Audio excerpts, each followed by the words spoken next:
Good day, I'm Stacey Ann Smith and this is your JIS News for October 16. Prime Minister Portia Simpson Miller has called on all Jamaicans to rebuke corruption, selfishness and self-indulgence for the good of the nation.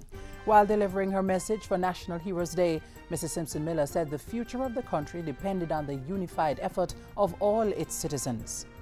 The road ahead may not be smooth, but it is by our own resolve and industry that we will overcome the challenges of the present time.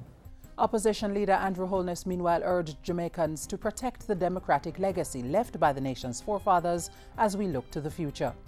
It is a glorious time to reflect on our 50 years as a nation.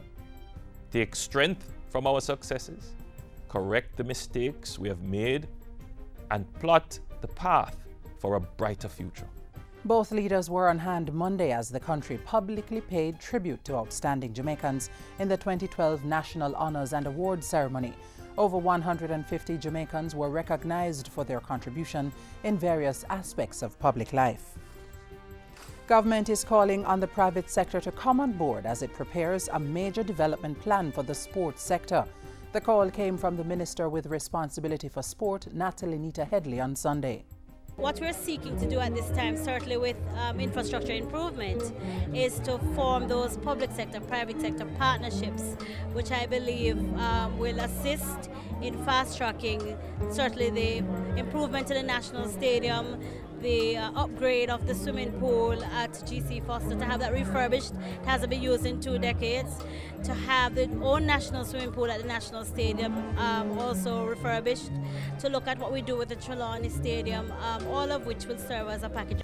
The minister was speaking at a reception hosted by Prime Minister Portia Simpson Miller to honor Jamaica's 2012 Olympic and Paralympic athletes. It was part of a 2-day celebration that kicked off earlier in the day with a Thanksgiving service at the East Queen Street Baptist Church. And the 2-day celebrations continued on Monday with a wreath-laying ceremony and unveiling of a new monument in honor of track and field legend Herb McKinley at the National Heroes Park. The Governor-General, Prime Minister, Leader of the Opposition and other dignitaries were on hand to honor the late track star. Former Prime Minister P.J. Patterson said Mr. McKinley was a brilliant athlete and a legend for all time. While we have had outstanding coaches in the times gone by, Foster, Lamont, et al., no one has made a more enduring contribution to the training of our athletes than Herb McKinley. Later in the day, the program to honor the athletes found its peak in a musical celebration at the National Arena. At the function, Prime Minister Portia Simpson Miller sought to quell public outcry about the methods used to reward our athletes.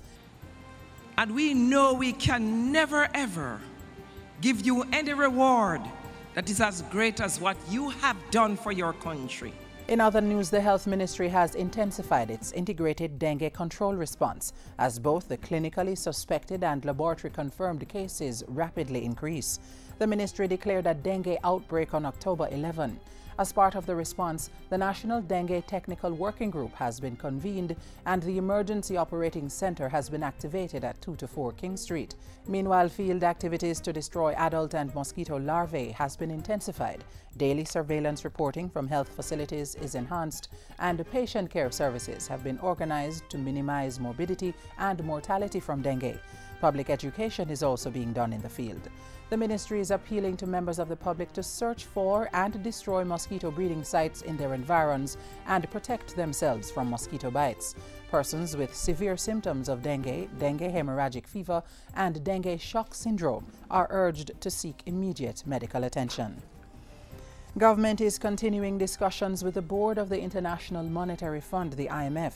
Finance Minister Dr. Peter Phillips and a high-level delegation met with the IMF board a few days ago while attending the Commonwealth Finance Ministers meeting in Tokyo, Japan. The minister is expected back in Jamaica on Thursday.